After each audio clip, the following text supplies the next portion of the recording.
अगस्त का महीना था 2008 की वो रात आज भी हजारों लोगों को नींद में डरा देती है। जब लोग सो रहे थे तब कोसी नदी ने करवट ली और अपने साथ पूरा गांव बहा ले गया।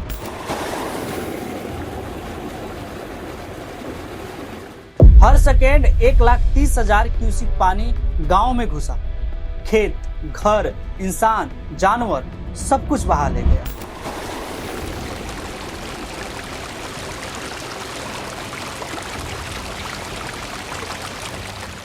बाढ़ जैसी समस्या बिहार में सिर्फ एक साल की नहीं, यह हर साल की है। हर साल मानसून आता है और अपने साथ लाता है मौत का पैगाम। खेत डूब जाते हैं, घर गिर जाते हैं, सपने बह जाते हैं और सिस्टम चुप रहता है।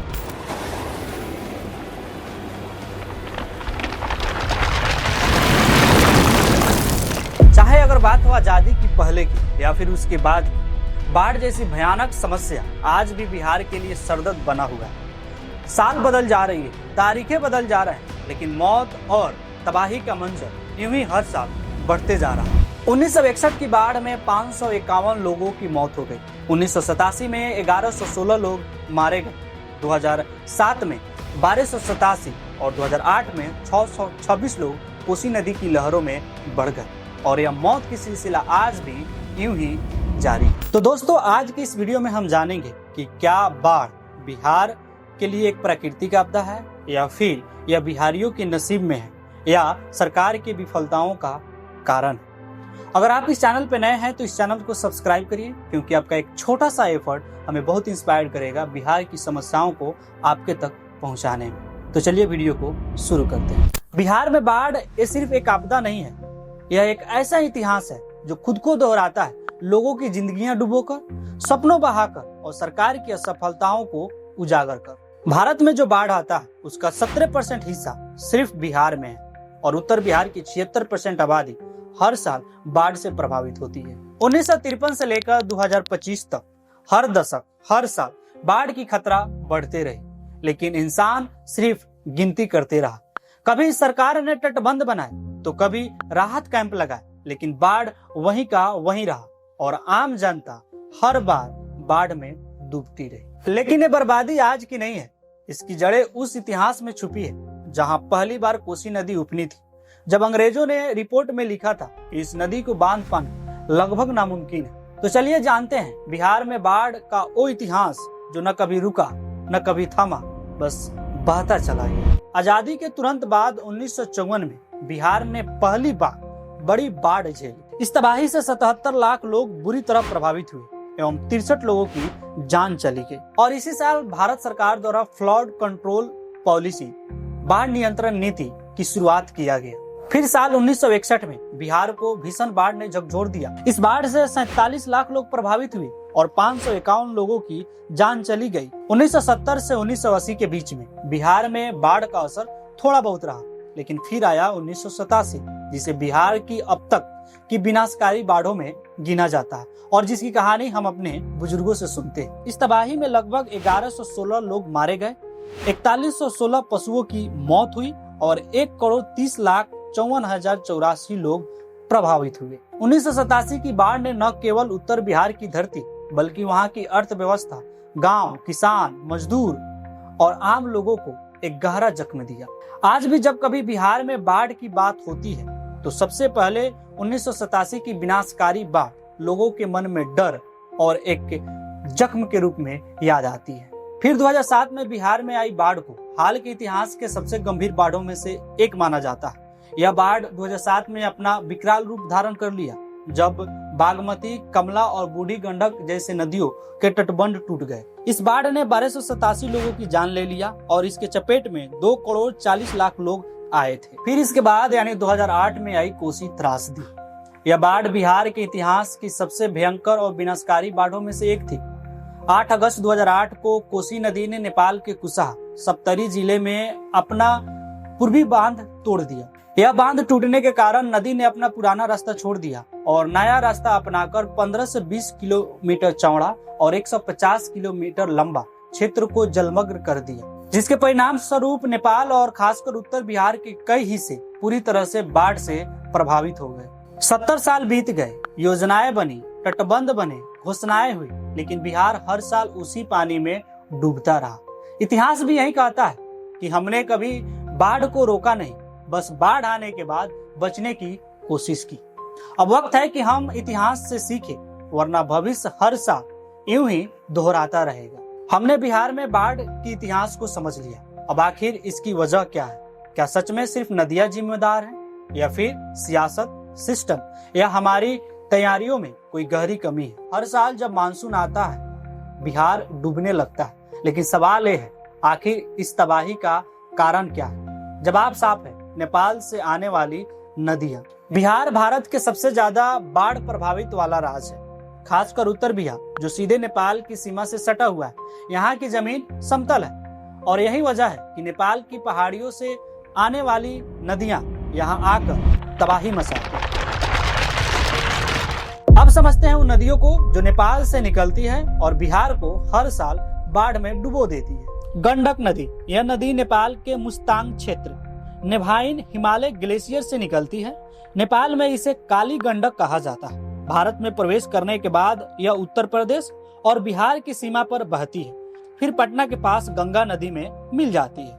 मानसून के समय में जब नेपाल में भारी बारिश होता है तो गंडक नदी उफरने लगती है, जिससे सिवान, गोपालगंज और पश्चिमी चंपारण जैसे जिलों में बाढ़ की संभावनाएं बढ़ जाती है। अब बात करते हैं कमला नदी। यह नदी नेपाल के सिंधुली जिले के चुरिया रेंज से निकलती है। बिहार में यह मधुबनी जिले में प्रवेश करती है और अंत में कोसी नदी में मिल जाती है। भारी बारिश के दौरान कमला नदी का जलस्तर अचानक बढ़ जाता है, जिससे उत्तर बिहार के कई गांवों में बाढ़ का खतरा मंडराने लगता है। अब आती है बागमती नदी। यह नदी काठमांडू के उत्तर में शिवपुरी पहाड़ियों से निकलती है, सीतामढ़ी जिले से बिहार में प्रवेश करती है और कोसी नदी में मिल जाती है। भारी बारिश के दौरान बागमती नदी दरभंगा और सीतामढ़ी के आसपास के इलाकों में तबाही फैलाती है। अब बात करते हैं उस नदी के बारे में जिसे बिहार की शोक नदी कहते हैं, यानी कोसी नदी। यह एक अंतर्राष्ट्रीय नदी है जो तिब्बत और नेपाल की सीमा से निकलती है। नेपाल में यह अरुण नदी के रूप में जानी जाती है और फिर कोसी बनती है। बिहार में यह सुपौल, सहरसा, मधेपुरा, खगड़िया जैसे जिलों में बहती है और गंगा में मिल जाती है। कोसी नदी की विशेषता यह है कि इसने पिछले 200 वर्षों में अपना मार्ग 150 किलोमीटर तक बदल दिया है। इसकी गांध और बहाव की वजह से हर साल अपना रास्ता थोड़ा थोड़ा बदलती है और भयंकर बाढ़ लाती है। अब बात करते हैं महानंदा नदी की। यह दार्जिलिंग के पास हिमालय से निकलती है और बिहार के किशनगंज जिले में प्रवेश करती है। जैसे ही यह समतल उत्तर बिहार में पहुंचती है, इसकी गति और बहाव बढ़ जाती है, जिससे जल भराव और बाढ़ की स्थिति बनती है। बिहार के उत्तरी क्षेत्र और नेपाल की दक्षिणी क्षेत्र दोनों तराई क्षेत्र में आते हैं, जो हिमालय के ठीक नीचे का क्षेत्र है। यह क्षेत्र समतल और नीचा है।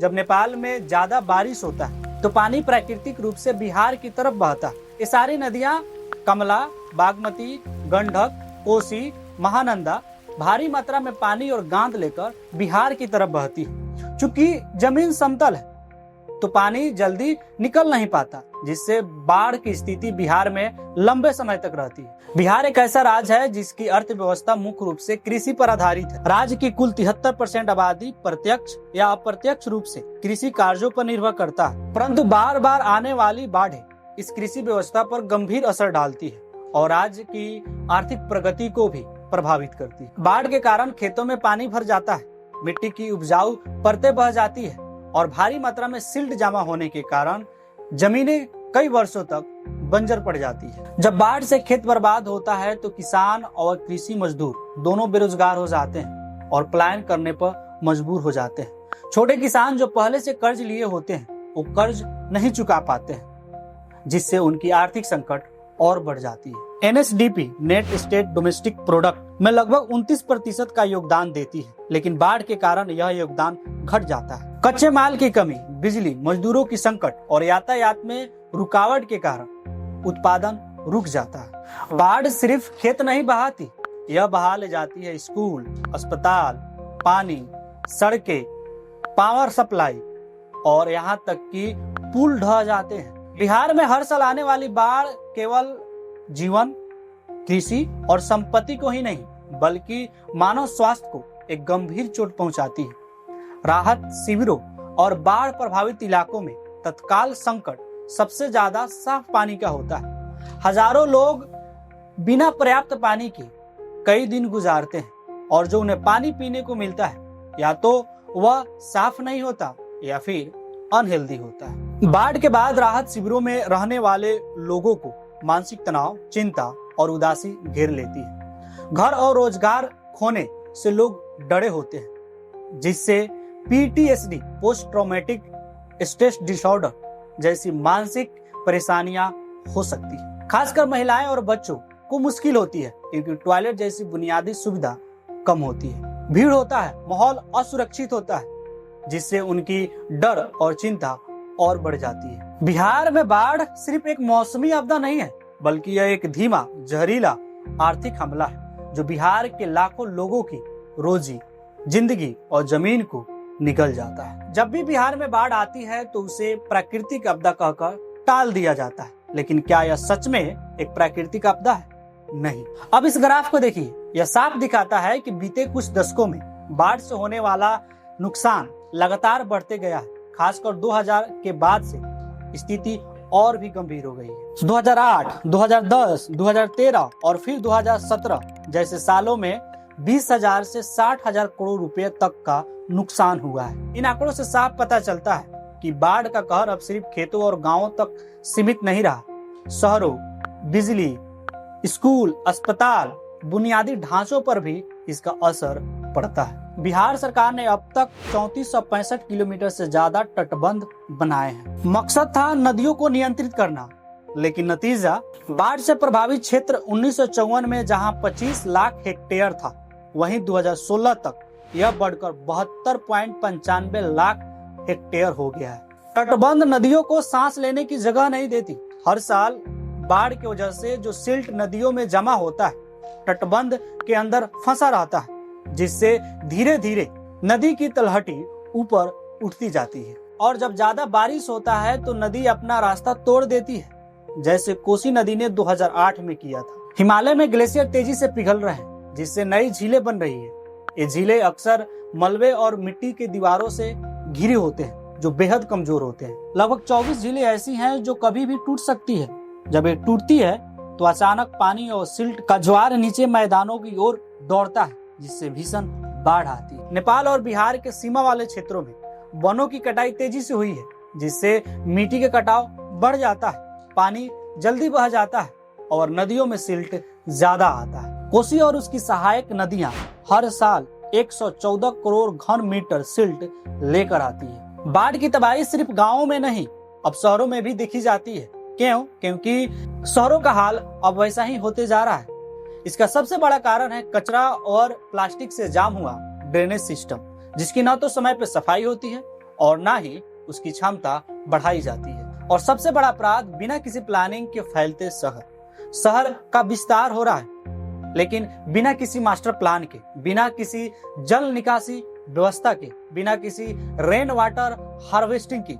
नतीजा, जब बारिश होता है तो सड़कों पे समंदर जैसा सीन बन जाता है। बिहार में बाढ़ नियंत्रण और राहत कार्यों पे सालाना करोड़ों रुपए खर्च होते हैं। यह दिखाता है कि सरकार बाढ़ को लेकर चिंतित है, लेकिन सवाल यह है कि आखिर इतने रुपए खर्च करने के बावजूद बाढ़ का कहर क्यों बढ़ते जा रहा है। आशा करता हूं कि आपको यह वीडियो पसंद आया हो। अगर पसंद आया हो तो इस चैनल को सब्सक्राइब करिए, वीडियो को लाइक करिए और कमेंट सेक्शन में बताइए कि बाढ़ को लेकर आपकी क्या राय है, और आपके एरिया में अगर बाढ़ आया हो तो आप अपना अनुभव कमेंट सेक्शन में शेयर करिए।